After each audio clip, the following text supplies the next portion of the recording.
If you want to learn how to use a boilie stick, then stay tuned because we're going to show you a few tips and tricks that will help you use a boilie stick effectively and accurately.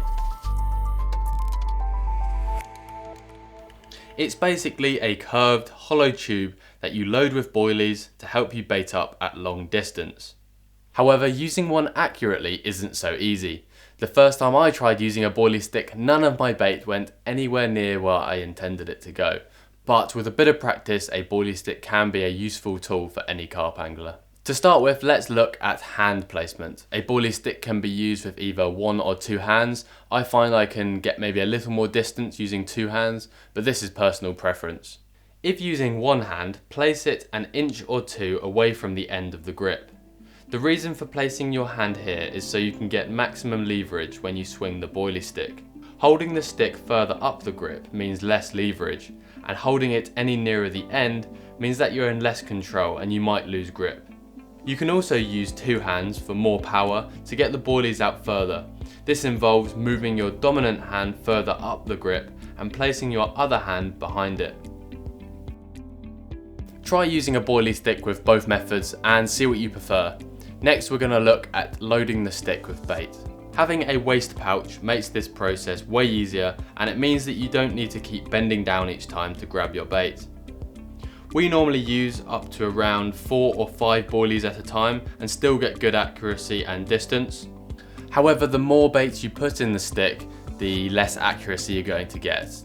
I've tried it. I've tried loading the stick full to the brim with boilies. I must have put maybe 20 baits in and flinging it over, and none of them went anywhere near where I wanted them. So don't do that. It's also worth mentioning that 20mm baits fly a considerable amount further than 50mm, so if your aim is baiting up at extra long range, then using 20mm has a big advantage. Swinging a boilie stick is much like throwing a tennis ball or making a tennis serve. Try keeping your wrist stiff and just using the motion in your arms to throw the bait out.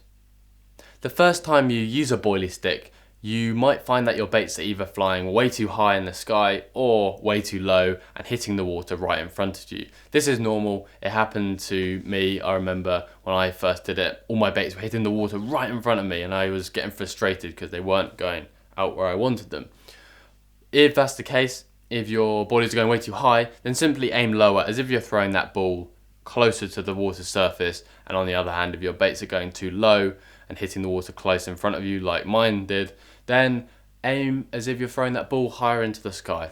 It takes a bit of practice, but keep doing it because you will get better and you will become a pro at boilie sticking. If you are serious about getting extra long distance with boilie stick baiting, then it's probably worth looking at your stance and your foot placement. If you have a dominant right hand, then place your left foot in front of your right foot. Stand with your feet apart, and as you throw the boilie stick over, transfer your weight from your back foot all the way through to your front foot. With practice, a boilie stick can be a great tool for baiting up, but do be careful and watch out for other water users because boilies fly at extreme speeds when it comes out the boilie stick. Once I somehow managed to get a boilie into a canoe, so that was a close call. But yeah, just be careful where you aim them at. If you want to learn more about catching carp, then click here for another fishing tutorial. See you soon.